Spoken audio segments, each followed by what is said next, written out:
Bonsoir à tous, bienvenue à ce flash d'information.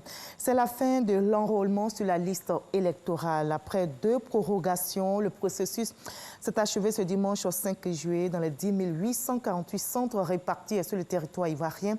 L'opération de révision de la liste électorale, initialement prévue du 10 au 24 juin, a été repoussée au 30 juin puis finalement au 5 juillet à la demande des parties prenantes au processus électoral afin de permettre aux Ivoiriens de s'inscrire massivement sur le listing électoral. À ceux dont le strict respect du calendrier électoral s'active pour l'organisation du scrutin présidentiel le 31 octobre prochain. Au moment où prend fin le processus d'enrôlement sur la liste électorale, débutent dans la région du Gord les épreuves écrites du concours du CAFOP pour la session 2020. 2745 candidats sont en liste. Ils composent ce 5 juillet donc au lycée moderne de Gagnoa au concours direct d'entrée au CAFOP pour le compte des instituteurs adjoints. Ils affrontent les épreuves de français, de mathématiques et de culture générale. Chef Koné pour le reportage. Il est 7h45 au lycée moderne de Gagnoa. Les candidats au concours d'entrée dans les centres de formation pédagogique sont en place. Les épreuves écrites du CAFOP 2020 peuvent démarrer sous la supervision des autorités administratives de la ville, accompagnées du chef de cabinet du ministre de l'Éducation nationale. Dans la région du Gord, ce sont 2745 candidats qui se lancent à l'assaut du Sésame, qui leur ouvrira les portes de la fonction enseignante. Depuis le bas âge, j'ai été dans le domaine du bénévolat dans les différents établissements privés. Donc, je voulais servir ma nation en donnant aussi mon savoir à mes petits frères et mes collègues. Je suis venue contrôler ce matin. Les épreuves sont abordables.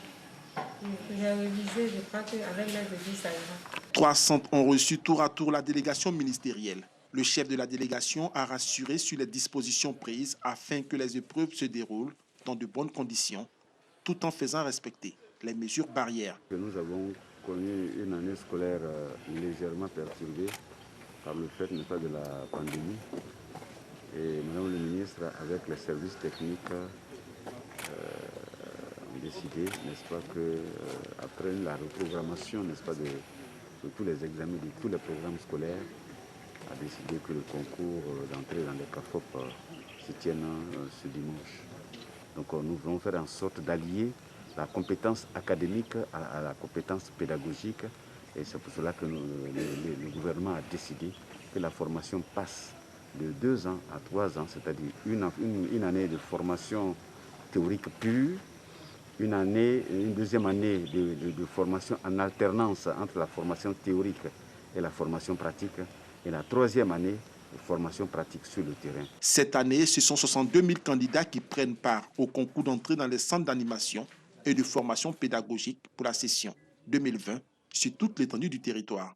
Ce concours intervient après le recrutement exceptionnel de 10 300 enseignants du primaire et du secondaire en 2019. La SODEMI, Société d'État pour le développement minier de Côte d'Ivoire, veut jouer pleinement son rôle de moteur du développement du secteur minier. Le ministre Jean-Claude Kwasi vient de dévoiler sa vision pour cette société. Il veut en faire le second pilier de la croissance économique de la Côte d'Ivoire.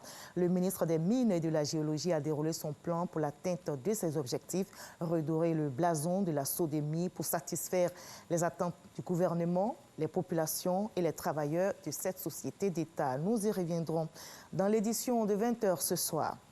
La LONASI, plus proche des populations, la Loterie nationale de Côte d'Ivoire continue ses œuvres sociales dans les localités. Elle vient d'offrir au village de Logbakro, situé dans le district de Yamsoukro, une ambulance médicalisée d'une valeur de 33 millions de francs CFA. Cette ambulance est donc un ouf de soulagement pour les populations puisqu'elle devrait permettre au centre de santé rural d'assurer une meilleure prise en charge sanitaire des patients de cette bourgade. Le temps est à l'action et ce sont les mots du nouveau Premier ministre français. Jean Castex fixe ses priorités avant l'annonce du nouveau gouvernement prévu certainement demain. Jean Castex, qui veut agir et vite, affirme que des décisions essentielles sont sur la table, entre autres la réforme des retraites, le plan de relance, la santé, sans oublier l'emploi qui, selon lui, requiert une mobilisation de tous dans le cadre de la nouvelle donne sociale lancée par le président Emmanuel Macron. Le soutien aux soignants et la transformation du système de santé sont prioritaires, selon le nouveau Premier ministre français. Ces jours de vote en République dominicaine, plus de 7 millions de Dominicains sont aux urnes ce dimanche pour élire leurs 2 chambres de congrès et choisir le successeur du chef de l'État, Danilo Medina. La présidentielle et les législatives devraient initialement se tenir le 17 mai dernier, mais ont été reportées en raison de la pandémie de Covid-19. La campagne électorale s'est tenue exclusivement en ligne.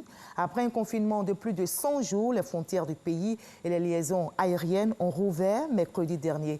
Notez que la République dominicaine est la première destination touristique des Caraïbes. On va se retrouver avec plaisir à 20h. À tout à l'heure.